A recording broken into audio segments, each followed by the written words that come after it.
bem com vocês?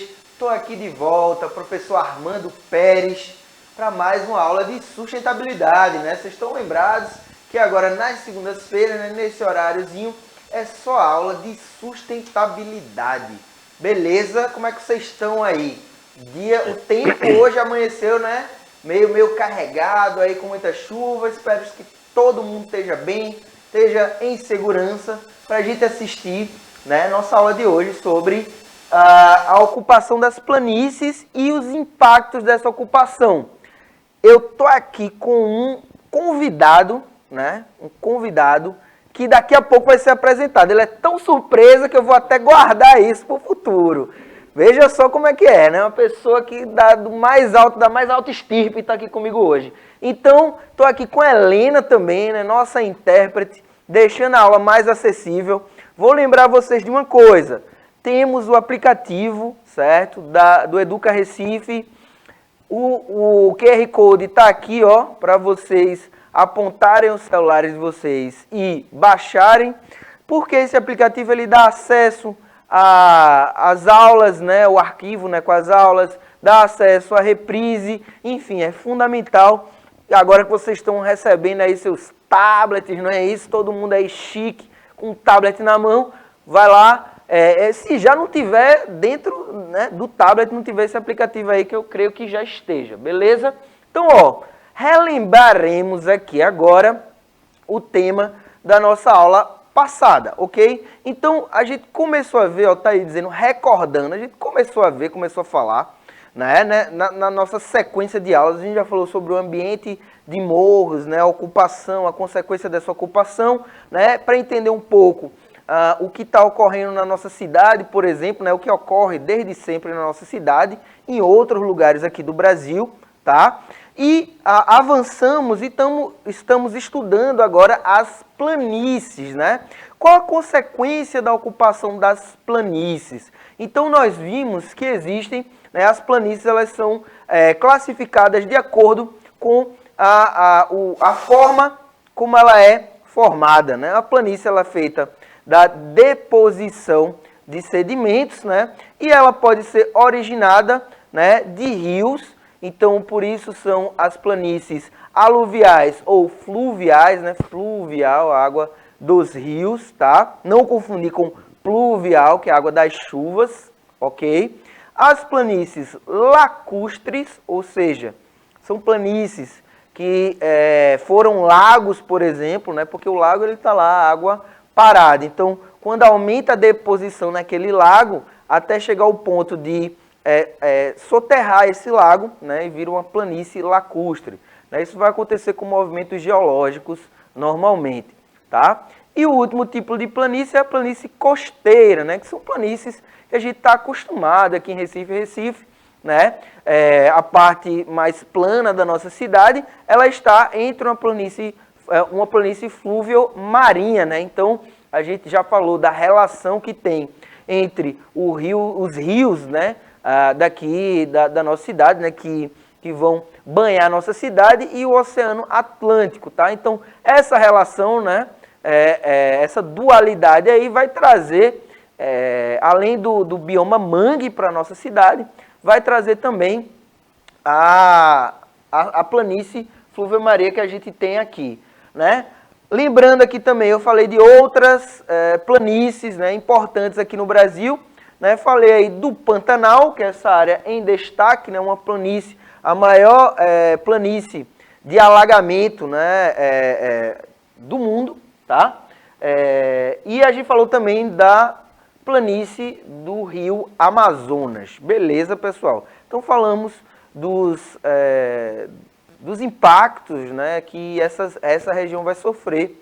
Hoje continuaremos abordando nessa mesma escala, né? Então vamos observar aqui duas planícies diferentes. Uma planície vai ser aqui no Brasil e a outra lá nos States, né? Lá nos Estados Unidos. Beleza, pessoal?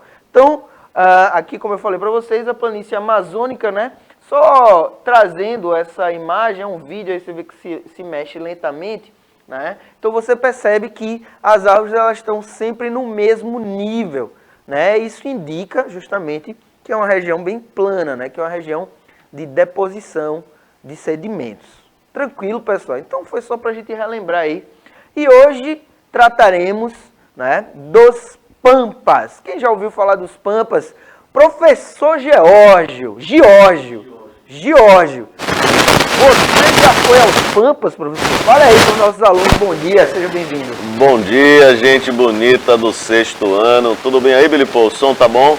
Primeiríssima de luxo? Não, nadão? Falando. Como é? Oi. Vai. Som, oi.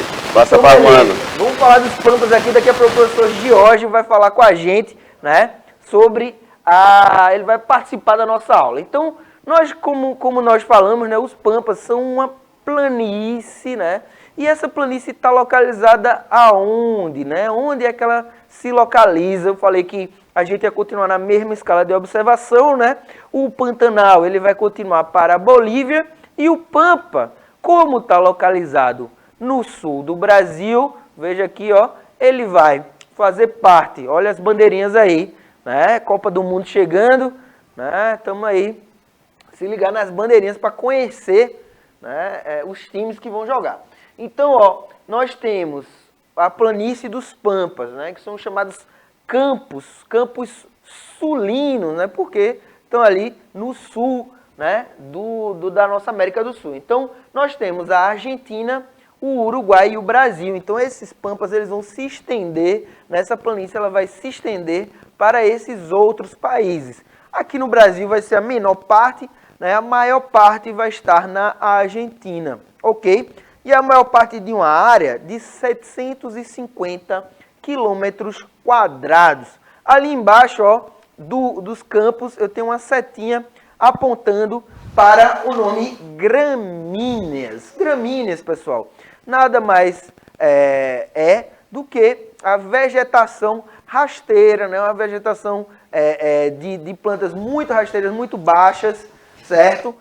E essa vegetação rasteira, ela vai servir principalmente, tá? Vai servir principalmente para a alimentação de animais. Então, vocês já sabem que essa região dos Pampas, né? Quando eu falei Pampas, falei aí de Campos Sulinos, vocês lembraram de quê? Vocês lembraram de um personagem que a gente tem aqui no Brasil?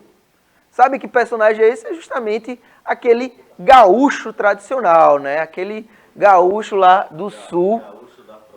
Gaúcho da Fronteira, estamos aqui com o Geórgio. Agora deu certo? Agora ele vai falar com a gente. Tá agora, corta pra mim, Billy Paul. Tá bonito, tá beleza. O microfone da Xuxa aí, né? Foi dela mesmo, viu? Foi relíquia, aí a gente foi buscar agora. Gente, o que o professor Armando estava falando aí, ele perguntou lá dos Pampas gaúchos, né? São tipos de planícies, né? Onde, na sua maior parte, cria-se gado. É de lá da região sul do país, que até hoje ainda vem uma das melhores carnes de charque, né, do Brasil. Na história a gente tem aí a charqueada, a Revolução Farroupilha, vocês vão ver isso mais para frente. Mas aí é interessante esse assunto porque a gente vai tratar aí das diferentes, né, formações das planícies, por exemplo, o Brasil tem muita planície, né, Armando? Tem uma questão interessante que é a de montanhas. O Brasil ele não tem montanhas. Exatamente. Ele tem morros, ele tem icebergs, não, como é? Inselbergs, né, que são tipos digamos assim, de rochas, né? É o famoso relevo residual, muito que sobrou ali, porque é mais rígido, né? É mais resistente. Isso, mas vamos lá, pessoal, um abraço, é muito Valeu, bom estar Geórgio. com vocês aqui. Eu tô aqui, viu? Tô aqui na retaguarda aqui, mande sua mensagem, mande para cá, faça a interação aqui no chat que a gente vai respondendo aqui, feito caldo de cana, na hora. Grande, valeu, meu irmão. Ó, observa aqui, o professor estava falando justamente do relevo dentro do relevo, né? Dentro da planície dos Pampas, nós vamos ter, ó, tá vendo aí essa pequena elevação, né? Esse calombinho aí, são justamente as coxilhas. Preste atenção que isso cai em prova, viu, meu aluno? Vai dizer lá, a planície é um relevo que é totalmente plano, reto, não tem nada. Não. Lá nas planícies você vai encontrar um tipo de relevo, né? Que são esses calombinhos aí, ó, chamado de coxilhas, né? Se Gilson estivesse aqui, eu ia fazer alusão a ao coxinha, lanche preferido dele. Eita, rola sentimento. Então, pessoal, os pampas, pessoal, como a gente está falando de relevo, de formação, né? Eu vou trazer aqui para vocês que, como a gente já falou, a maior parte da rocha, né, do material geológico, pedológico, né, que é do solo, vai ser originário de rochas sedimentares. Porque, veja, eu falei para vocês lá no começo que a formação das planícies é feita a partir de deposição. E essa deposição vai ser deposição de sedimentos, né? Rola sentimento com os sedimentos. Por quê? Porque, sabendo disso, a gente vai entender quais são as principais consequências, né, naturais que vão acontecer ali naquela área, né, naquele território, que vão ser a erosão eólica e a erosão hidráulica, né? A erosão hídrica, pela força da água, que é a hídrica, e pela força do vento, que é a eólica. Então, observa aqui comigo, vamos organizar essa ideia. A gente está falando, né, primeiramente, né, lá atrás, na nossa primeira aula, a gente viu que existem impactos que vão ocorrer nessas planícies, né, nessa região. Vão ter impactos de origem humana, né, impactos naturais. Né? Impacto não necessariamente é algo sempre negativo, é uma alteração, né, uma consequência de algo. Então, na medida em que essas regiões elas vão estar ali em processo de transformação natural, né, a natureza ela não para, ela não descansa, tá? Então, vou estar ali no processo de modificação natural. Essa modificação ela vai ser principalmente pelo vento e pela água, né? Porque a gente viu que é uma região que tem ali, que vai estar localizada no sul do Brasil, então tem ali um clima subtropical, né? Puxado ali por temperado. Beleza, então não vai ter essa chuva tão intensa. Ok, pessoal? Deu para clarear aí um pouco sobre esses impactos naturais.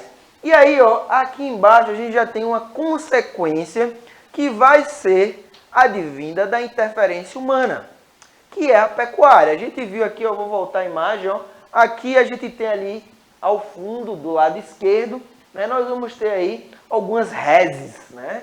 Nós vamos ter aí algumas cabeças de gado, né? Alguns bovinos que vão estar pastando ali. Por quê? Porque esse lugar é um pasto natural, né? Então a própria vegetação de gramínea que eu falei para vocês, né, vai favorecer historicamente a ocupação desses lugares. Por quê? Porque foi uma área que não tinha ali um interesse tão grande, não tinha uma possibilidade tão grande de plantar o que estava bombando na época aqui no Brasil, né? Isso lá atrás, na ocupação do território, como o professor Giorgio falou. Então vai ter o movimento da charqueada, né? Vai ter a charque ali que vai servir principalmente para fornecer esse produto para Minas Gerais e algumas áreas do interior do Brasil. Porém, o gado ele causa também impacto, né?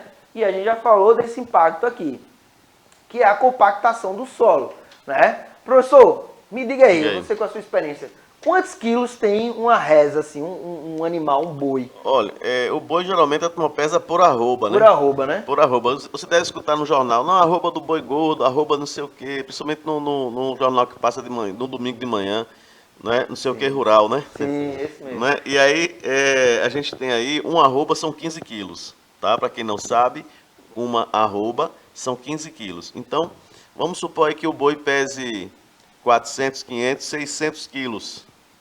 Em torno disso, né?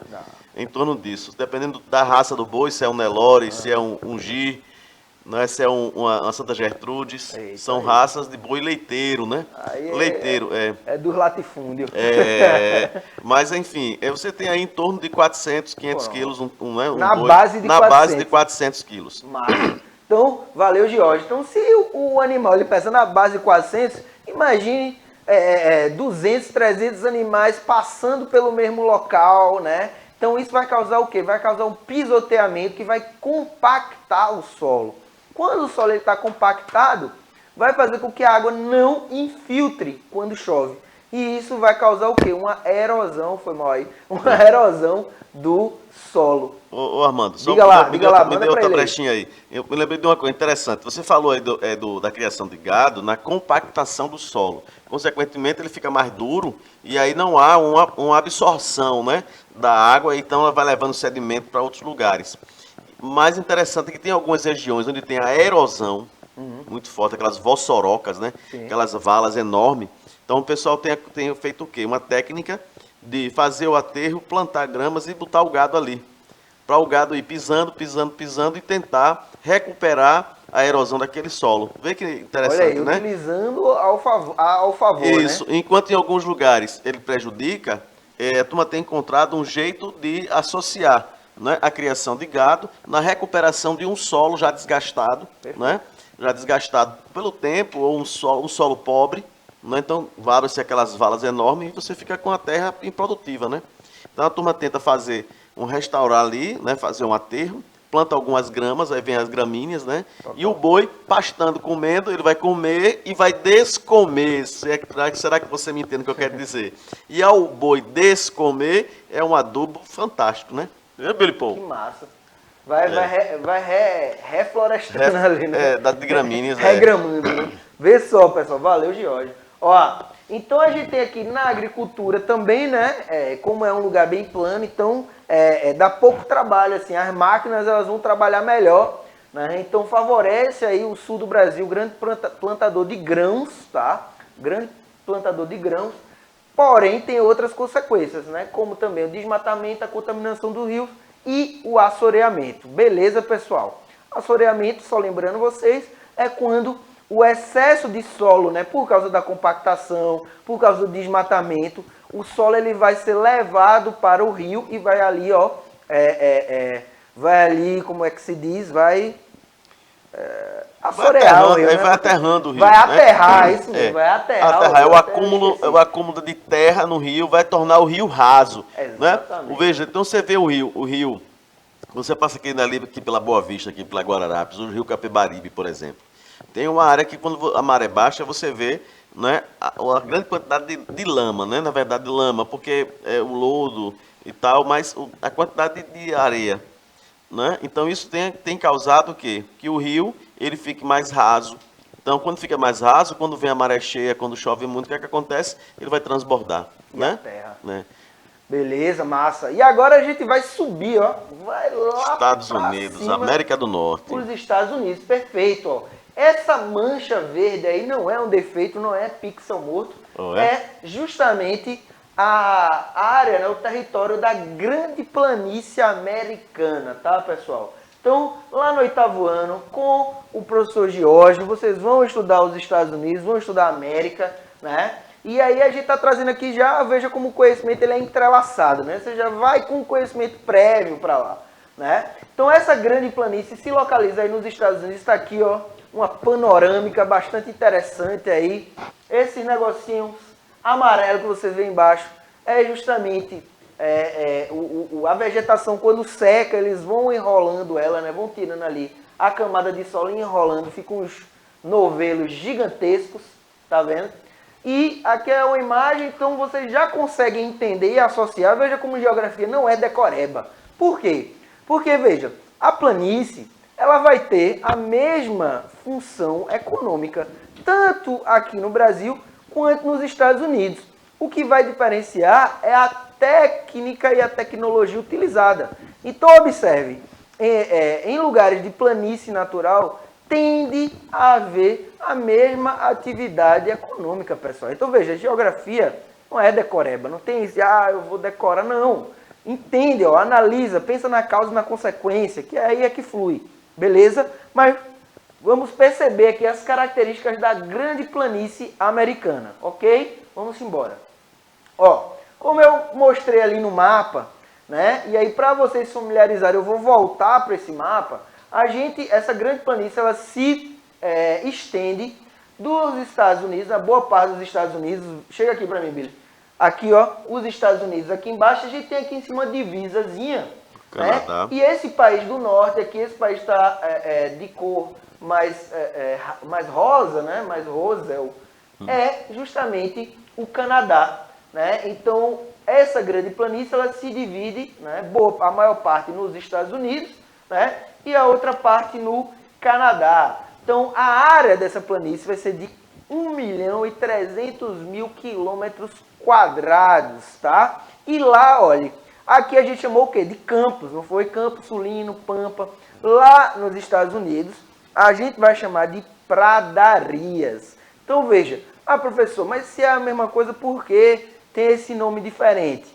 Porque, além de ter uma formação, né, um pouco distinta ali ao lado, vai ter as grandes montanhas rochosas, vai ter o deserto e tal, né, a gente vai ter uma peculiaridade de clima, então é bem próximo, né, a estrutura é a mesma, mas, né, você vai ter espécies diferentes, por exemplo, né, tem animais que existem lá que não existem aqui, tá? E a gente vai ver um daqui a pouco. Então, por isso a gente vai chamar, porque é um outro bioma, tá? Apesar de ser, em essência, né, o mesmo tipo de organização biológica, ok? Então, as pradarias também vão ter aí, como vegetação natural, as gramíneas, beleza?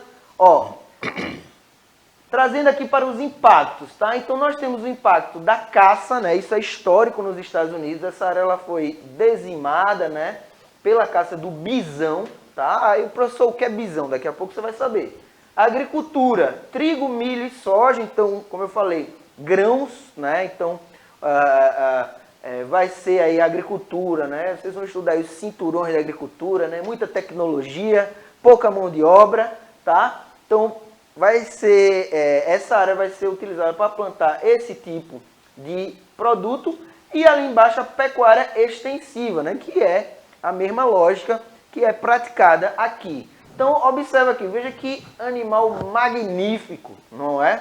Veja que animal magnífico, esse daí é o bisão. Então, é exatamente o que eu falei, né, sobre ter animais próximos aqui, né? Então, lá no sul do Brasil a gente vai ter a criação, né, de gado também, mas só que esse bisão ele é natural, ele é endêmico desta área, né?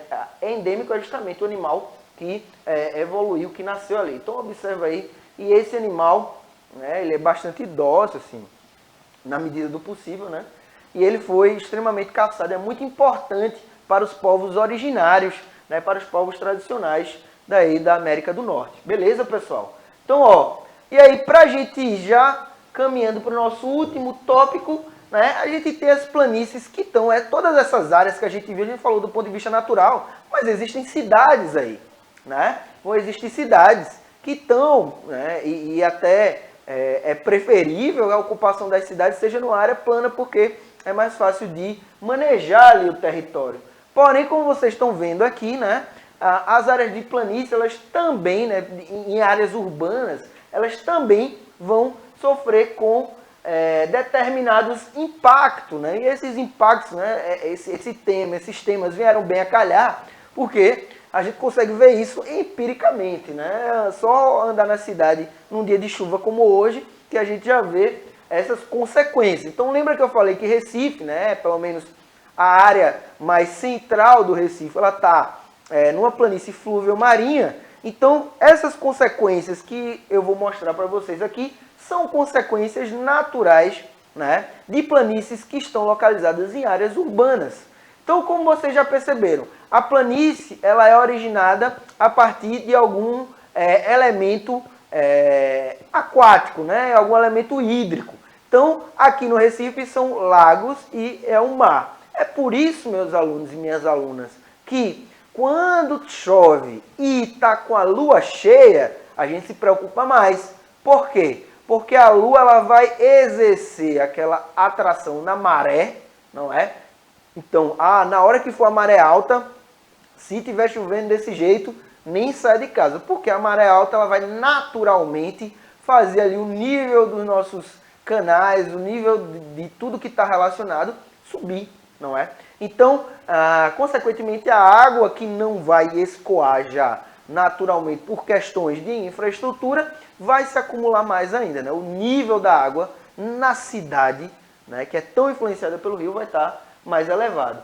Então, a gente ainda tem um tempo, Jorge. Comenta aí um pouco sobre essas questões. Como é que as planícies urbanas, né? Como é que chega a esse nível de impacto aqui? Você tem aí, nessa imagem que o professor Armando está colocando aí, você vê uma cidade, né?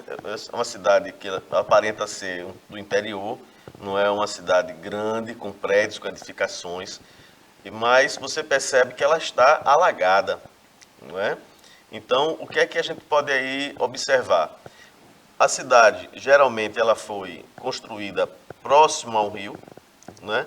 Por conta aí no caso aqui na área urbana, quando a gente vai ver, existe muito construções na beira do rio. O fato de um rio passar 1 ano, 2 anos, 5 anos, 6 anos, só aquele filetinho de água, não quer dizer que aquele rio ele vai passar a vida inteira com pouca água, seco, né? Perfeito. Então, o que é que tem acontecido? O crescimento desordenado das cidades, né? As construções irregulares, não é irregular, é construção no lugar errado, certo? Então, quando chove, e aí choveu, maré alta, aí na geografia tem um negócio chamado da lua, atração, periélio e afélio, né, que é uma outra situação aí que vocês depois vão perceber aí, estudando. E aí o que que acontece? A água, quando vem, ela vai passar onde era o caminho dela. Então, o que que acontece? Uma cidade construída no plano ou abaixo do nível do rio, aqui em Recife, por exemplo, a gente tem abaixo do nível do mar. Então, a sorte são os arrecifes, são os corais, não é, que barram um pouco a força da água. Mas aí o que é que acontece? A gente tem muitas áreas que eram de mangues, que foram aterrados. Não é? Ilha do Retiro, Ilha do Leite. Tudo ilha, né? Era tudo ilha, exatamente, era tudo ilha. Então, com o passar do tempo, com a colonização, os holandeses vieram, e aí com Maurício de Nassau teve uma urbanização, né, os canais de irrigação, teve o aterramento, né, de algumas áreas para a construção da vila. Consequentemente, depois foi aumentando, vai aterrando, vai construindo a cidade. Então, hoje o Recife continua abaixo do nível do mar. E aí, como o professor coloca, imagine, chuva, maré alta e lua cheia, essa semana que passou, lua cheia, né? Uma lua linda. Então, são 3 elementos que a gente é preferível estar no alto. Além disso, professor, tem a impermeabilização do solo, né? O solo ele vai cada vez mais se tornando impermeável. A gente tem essa... Paralelepípedo, asfalto, né? A gente tem essa necessidade aí, né? Que entre aspas, necessidade, né? De mandar concreto para cima de tudo, né? Então, falta zona de infiltração da água, né? Então, veja, esse tema aí, eu trouxe esses elementos para a gente iniciar, né, a nossa última aula sobre o tema planícies, vai ser a nossa próxima aula, em que a gente vai aprofundar essas ideias, né? A gente vai aprofundar esses conceitos. E aí eu deixo aqui uma atividade para vocês, que é, né, fazer uma pesquisa sobre os principais motivos para inundações urbanas. Então a gente já deu muito caminho aqui para vocês. Beleza? E aí na próxima aula a gente vai continuar desse tema. Eu vou passar para o professor Giorgio, já agradecendo, né, para ele se despedir de vocês aí, pessoal. Então, gente, um abraço, fique com Deus, dá uma lidinha, dá uma estudada, revê a aula depois aí no YouTube, tá? Compartilha, dá o like e é só alegria. Um abraço para vocês. Valeu, Giorgio, valeu, 6º ano, professores e professoras, agradeço demais a parceria, pessoal aí da técnica, da Lila, Billy, Helena, valeu mesmo, pessoal, até segunda-feira que vem, um abraço e tchau, tchau.